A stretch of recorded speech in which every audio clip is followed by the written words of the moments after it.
So in today's video, I thought it would be interesting to talk about photographing locally. And it's something that we all can do, but sometimes we don't do it because it's a lot more fun to go on big trips and sort of put aside daily life and just go on a big adventure.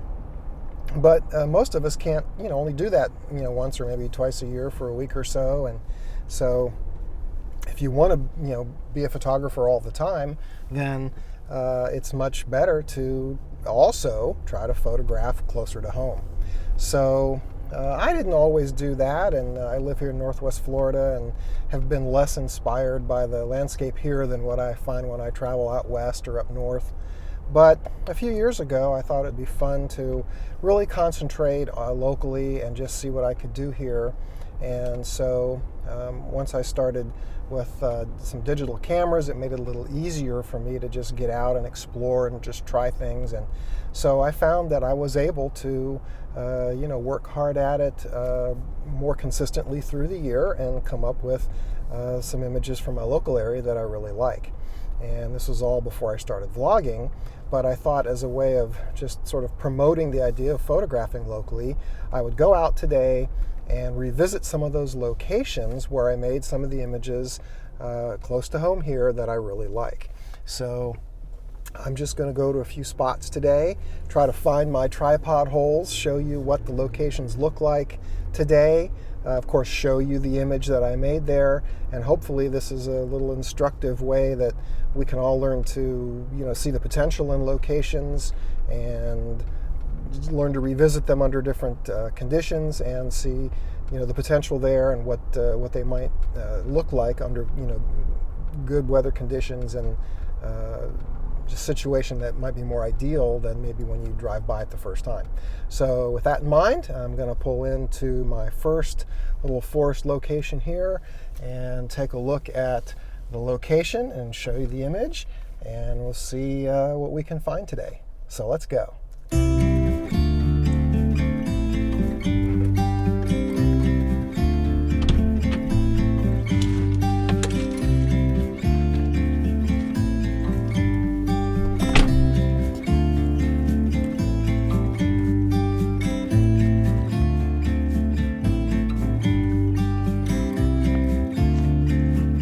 So this is one of the nearby forest areas where we walk the dogs a lot.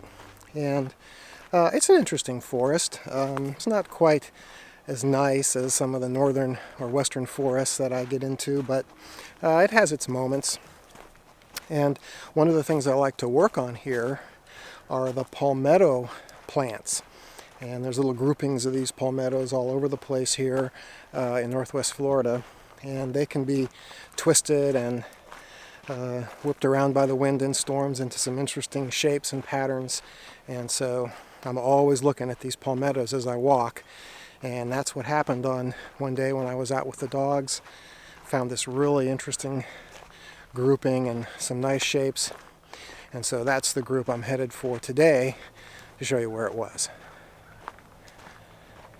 Okay, so here's the spot. You can see there's a lot of these palmetto plants all around here, and I was just walking down this path and decided to just step off the path and come this little way right here, and was looking down at this little grouping and just found this nice little arrangement of palmettos. And what I really liked about it was the fact that they had two sort of little ones underneath, sort of poking out and being revealed through and maybe protected by the larger plant. And I thought that was really interesting, and that's really what caught my attention. And I really like these palmettos. I'm always looking for them. They're all around here in Northwest Florida, and if you ever come here and visit, or if you live close to where these palmettos are, I really recommend you explore them. And they really twist and turn into some really neat shapes sometimes. You have to look hard, and they don't present themselves all the time, but there are certainly some nice ones to be found, and you can check those out on my website in my Northwest Florida gallery. I have several there. So anyway, with that, let's pack up, head back to the car, and move on to our next location. So a lot of the areas where I photograph around here are on an Air Force base. It's the Eglin Air Force Base reservation, and they have a huge amount of land which they manage, and there's a whole forestry division that deals with all the longleaf pines and all the other species that are here. And for $20 a year, you get a little recreation pass, and it allows you to go out on this reservation and just wander around, and there's trails and roads all over it, and of course people hunt and fish as well. But for photography, it's really good because you can just wander around and see what's out there. So my next location today is one of those areas, and it's an area that has been logged. When I first started going this area, it was beautiful forest, and there were trails all through it, and it was really nice. And then the forestry division that manages this entire property decided it needed to be clear cut, and apparently they do that on a rotation basis throughout the whole reservation, which is many hundreds if not thousands of acres, and it's just a huge amount of land that they have. And so anyway, this particular area needed to be clear cut, and so it kind of opened up some vistas that were different. And I came out on one really foggy day and was just sort of overlooking this area to see what it looked like after it had been all deforested, or mostly deforested, and found a neat little grouping of trees in the fog. And so that's what we're coming out to take a look at today.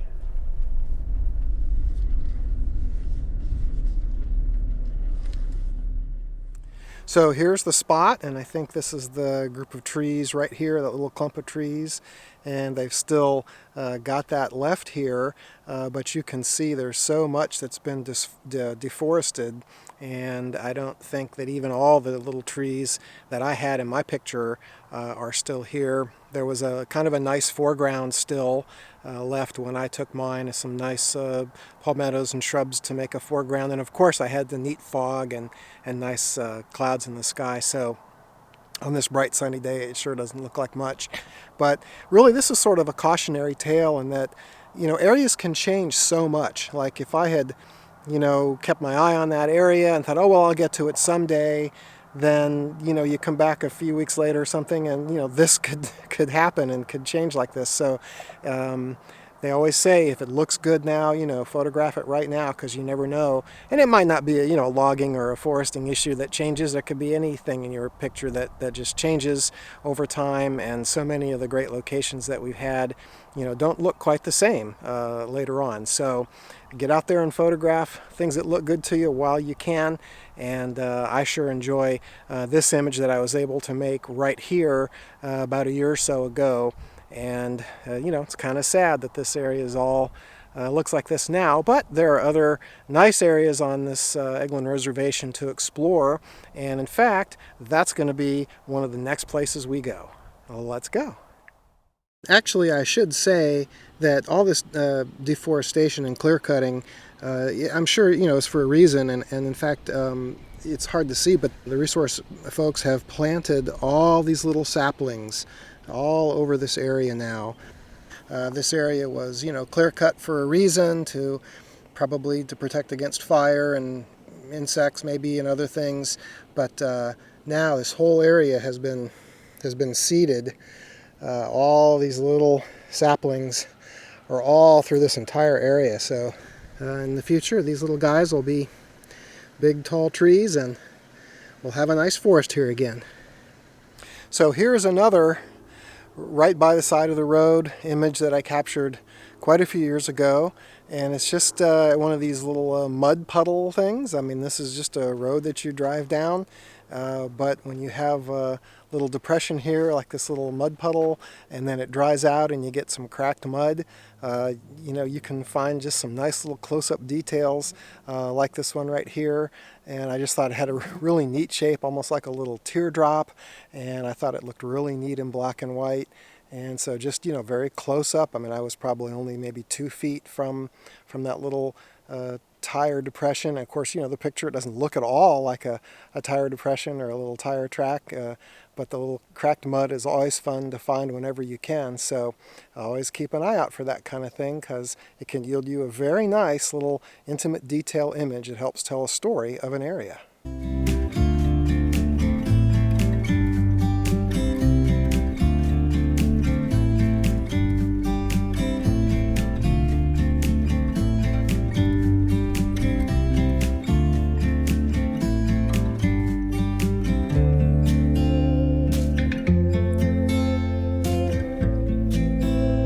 So here I am at this little public park. It's actually still part of that Eglin Reservation. You do need your recreation pass to access this place legally. But anyway, I was here on a really nice foggy day, actually several foggy days, and we'll look at some other pictures in a second. But here's the first picture I want to show you, this beautiful grouping of trees. And of course it was done in the fall, and so there was some nice fall color over in here. But I really love the shape of these trees, and in the fog it really simplified the background.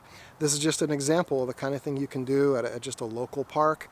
And I'm sure that many cities across the country where you might live have city parks or state parks you could access pretty close to home, and have a nice chance to make some really interesting landscape photographs without traveling too far to get them. So now let's turn the camera around and see if I can locate another couple foggy tree images that were made at this same area.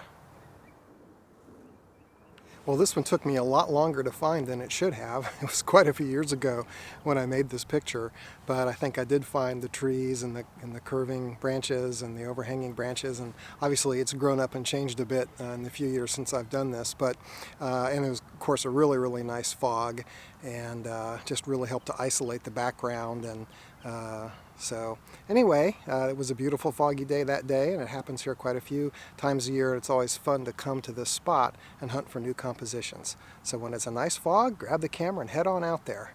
It's usually a great time. Well, that's it for episode 1 of revisiting some close-to-home photo locations. I hope you enjoyed seeing these spots and the pictures that I made there. And so next week we'll have episode 2 where we'll visit the rest of these locations. And so hopefully you'll want to join in for that. And if you do, please consider subscribing and giving this video a thumbs up and pressing that notification bell so you don't miss any future videos.